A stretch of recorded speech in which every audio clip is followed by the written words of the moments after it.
Warning! Kinda Murdery contains adult themes, explicit language, and descriptions of violence.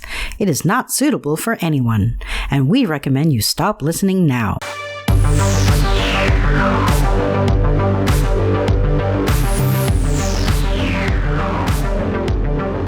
True crime with a dash of the paranormal, the garish, the strange, and the darkly comic. I'm Zevon Odelberg, host of Kinda Murdery, a podcast that's about more than just murder. It's my very own pocket dimension, home to a curated collection of bizarre and compelling stories, the unsolved, the unsettling, and the unbelievable. I cover it all, just so long as it's kinda murdery. Hey everybody, we're back with a brand new episode, and just like it says in the intro, I am Zevon Odelberg, and this is Kinda Murdery. Now, while the Daylight Cat Burglar, the story of Peppino and the Madonna Col Bambino, was a bit of a lighthearted departure comparatively for us, today we return with the darkest of the dark. A long-standing cold case now solved, a story of kidnapping and murder most foul. So find your courage, and if you're ready, please join me as we uncover what truths we can and solve what mysteries we may. Kinda Murdery's Unspeakable, the Lyon sisters' tragedy, starts now.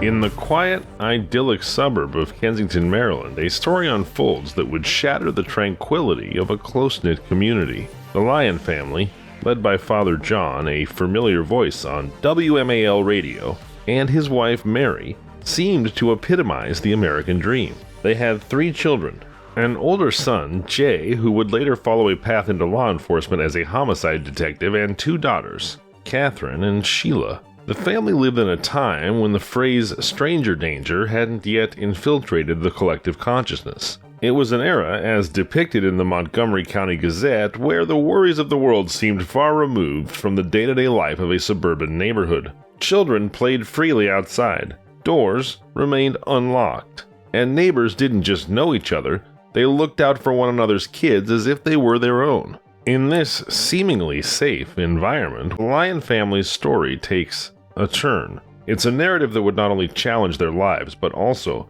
leave an indelible mark on the community's sense of security and togetherness. What unfolds is not just a mystery, but a stark reminder of the fragility of safety, even in the most protected of environments. As we delve deeper, we piece together the clues, the moments leading up to the unthinkable, and the ripple effects that followed. Stay tuned as we unravel this gripping tale from Kensington, Maryland. In the heart of the Lyons family home, nestled in the peaceful suburb of Kensington, Maryland, we find 2 young girls, Sheila and Katherine Lyon. Sheila, in the 5th grade, and Katherine in the 7th, weren't just any ordinary children.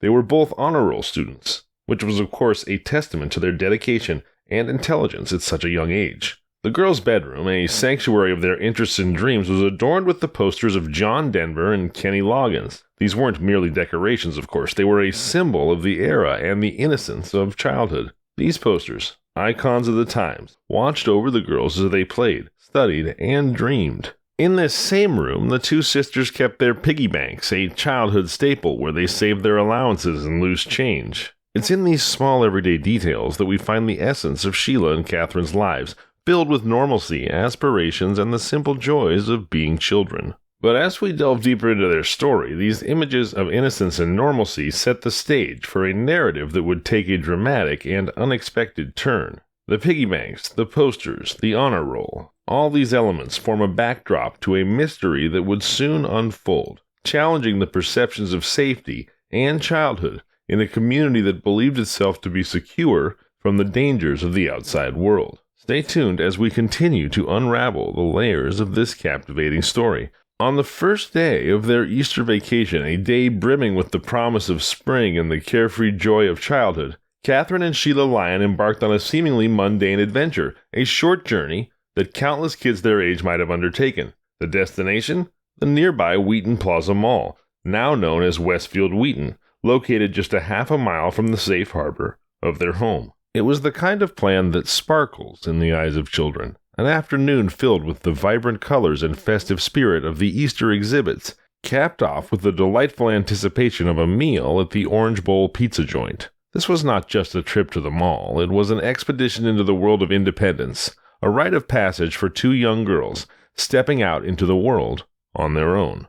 Leaving their home at around 11 a.m., the Lyon sisters carried with them the trust and freedom bestowed upon them by their parents. They had a curfew, a simple agreement to return home by 4 p.m., a pact that reflected the normalcy and safety of their community. The plan, so ordinary in its inception, would soon take an extraordinary turn, weaving into the fabric of Kensington's history a story that would be told and retold each time with the same disbelief and heartache. As the clock ticks toward 4 p.m., we follow the path of Katherine and Sheila to Wheaton Plaza and piece together the moments, the decisions, the circumstances that transformed an ordinary day into an unspeakable tragedy and an enduring mystery. As the afternoon waned into the evening on that fateful first day of Easter vacation, a palpable sense of unease began to permeate the Lyon household. Katherine and Sheila, who had ventured out to Wheaton Plaza with plans to return by 4 p.m., were nowhere to be found. Hours ticked by, each minute stretching longer than the last, until, with heavy hearts and a growing sense of dread, their parents made the call to the police at 7 p.m. What followed was a search of immense scale and urgency. The police, embodying a sense of determination and hope, combed through the landscape of Kensington and its surroundings with meticulous attention. They scoured through weeds and delved into every stand of trees, searching for any sign of the girls. Scuba divers were dispatched into the depths of ponds and storm sewers, exploring the unseen and overlooked in hopes of finding a clue. Every vacant house for miles around was examined, leaving no stone unturned in this desperate quest. The community, bound together by a shared sense of loss and determination, rallied around the Lyon family. Neighbors, united in their concern, joined the search efforts, scouring the woods and streets. It wasn't just a search, it was a collective endeavor, a testament to the community's solidarity and compassion. The extensive search captured the attention of the media, casting a spotlight on the mystery of the missing Lyon sisters. Hundreds of tips flooded in, each one a potential lead to unraveling this mystery. The story of Katherine and Sheila was no longer just a local concern. It had touched the hearts of people far and wide. But as time passed, the influx of tips began to dwindle. Hope, once a bright flame in the hearts of the Lyon family and the community, started to give way to the crushing weight of desperation. The ambiguity of the situation, the not knowing, took its toll, transforming the search into a roller coaster of emotions.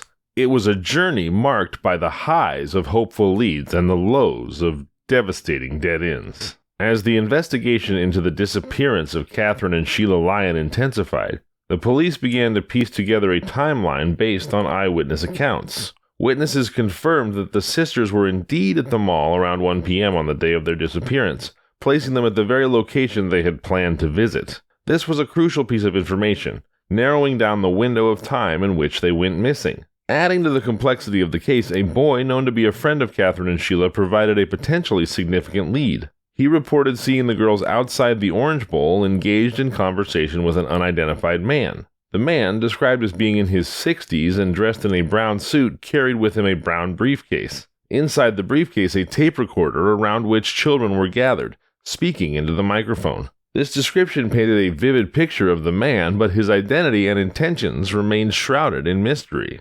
Approximately 2 weeks after the disappearance, a new lead emerged from Manassas, Virginia. A witness claimed to have seen two girls in the rear of a 1968 Ford station wagon, bound and gagged. This alarming report added a layer of urgency to the investigation. However, after thorough examination, the police labeled the lead as, quote, questionable, unquote. The uncertainty surrounding this sighting only added to the growing frustration and complexity of the case. The media coverage of the Lyon sisters' disappearance reached a fever pitch. The story not only dominated the news, but also captured the public's imagination, leading to a barrage of calls from a range of individuals. Attention seekers, psychics, and even extortionists came forward, each offering their own theories, insights, or demands. This influx of information, while indicative of the widespread interest and concern for the girls, also posed a challenge for the police. They had to sift through a multitude of calls, separating potential leads from misleading or false information. In the midst of this media storm, the Lyon family and the community continued their agonizing wait for answers.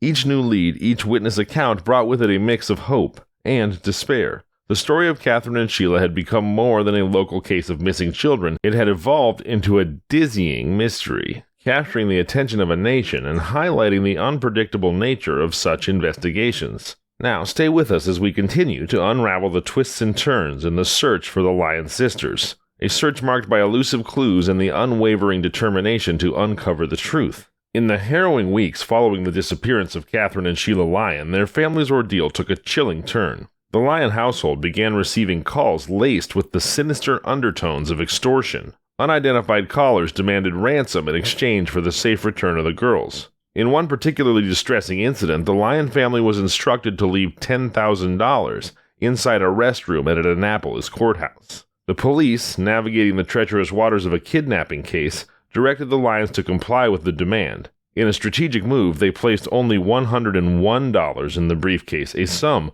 just enough to elevate the crime to a federal level. However, this carefully laid trap did not lead to the resolution they hoped for. The ransom money left in the courthouse restroom remained untouched, an ominous sign that the path to finding the girls would be far from straightforward. Amidst all this turmoil, a week after the sisters' abduction, a new figure emerged in the unfolding mystery. Lloyd Welch, a young man of about 18 years old, entered the fray with a curious claim. He approached a security guard at Wheaton Plaza shopping mall, the last known location of Katherine and Sheila, and recounted a story that echoed earlier witness descriptions. Welch claimed that he too had been at the mall on the day the girls vanished and had seen a man with a tape recorder talking to the girls. But who was Lloyd Welch?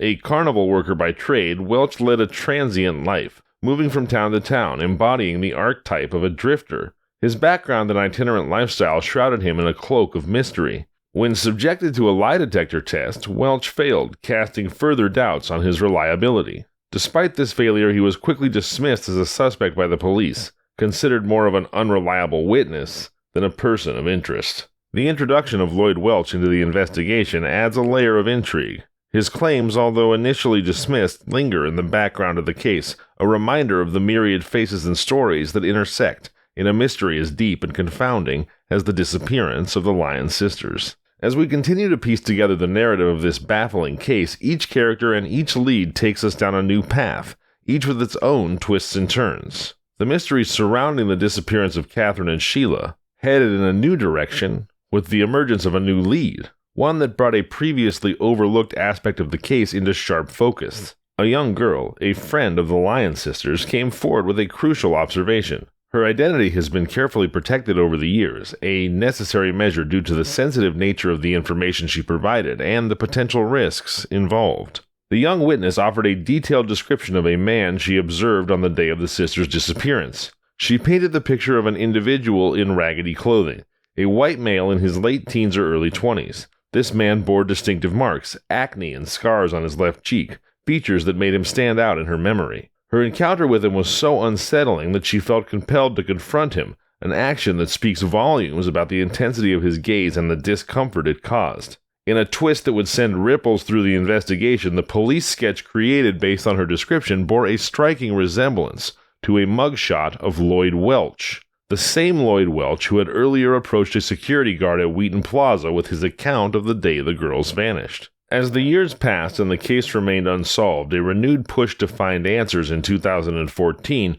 brought Lloyd Welch back into the spotlight. By then, Welch had accumulated an extensive criminal record. Notably, in 1977, he was arrested in Montgomery County for burglary just 8 blocks from Wheaton Plaza, adding another level of suspicion to his already questionable history. The plot thickens with the involvement of Henry Parker, a cousin of Lloyd Welch. In 2014, Parker made a chilling revelation to the police. He recounted a disturbing encounter with his cousin back in December 1975, mere months after the Lyon sisters' disappearance. Parker described helping Welch remove 2 duffel bags from a house in Virginia. The details he provided were macabre. The bags emitted a smell reminiscent of death and were covered in red stains. Parker's account led police to a remote mountain area in Bedford County, Virginia, where he claimed the bags were disposed of in a fire. As we continue to explore this complex and heart-wrenching case, each new piece of information sheds light on the dark corners of the mystery.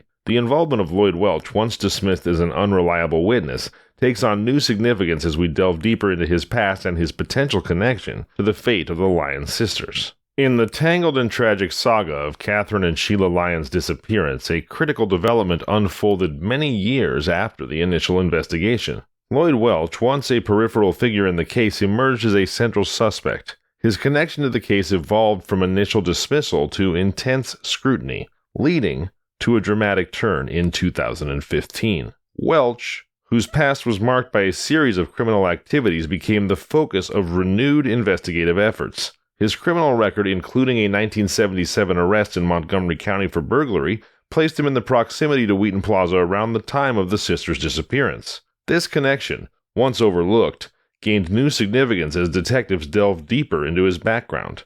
As I've already mentioned, the breakthrough in the case came when Henry Parker, Welch's cousin, revealed his involvement in disposing of 2 duffel bags with Welch in December of 1975. Parker's account, which described the bags as emitting the smell of death and being stained with what appeared to be blood, pointed to a grim conclusion in the search for Katherine and Sheila. In 2015, Welch stood trial for the murder of the sisters.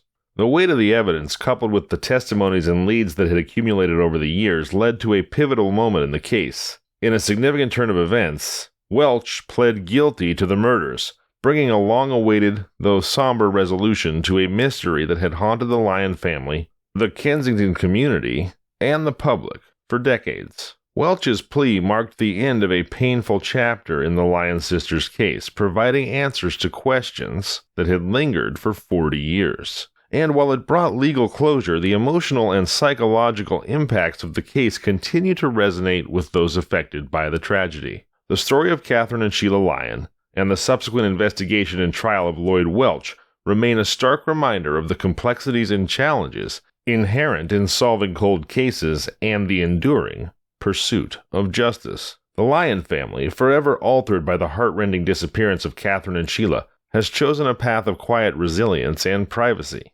Despite the widespread attention their case has attracted over the decades, they've maintained a dignified silence, emerging only rarely to address the public. On February 11, 2014, they broke their silence with a poignant statement, a rare window into their enduring grief and gratitude. The statement, issued nearly 4 decades after the fateful day their daughters vanished, reads, "March 25th will mark 39 years since Katherine and Sheila were taken from our family. Throughout these years, our hopes for a resolution of this mystery have been sustained by the support and efforts of countless members of law enforcement, the news media, and the community. The fact that so many people still care about this case means a great deal to us." The statement, steeped in years of pain and perseverance, reflects not just a family's enduring heartache, but also their gratitude towards those who have never forgotten Katherine and Sheila. It acknowledges the tireless work of law enforcement, the role of the media in keeping the case alive, and the community's unwavering support. The Lyon family's words serve as a somber reminder of the impact such a tragedy has, not just on the immediate family, but on the broader community as well. As the case saw developments in eventual closure with the trial and conviction of Lloyd Welch, the Lyon family's statement remains a testament to their strength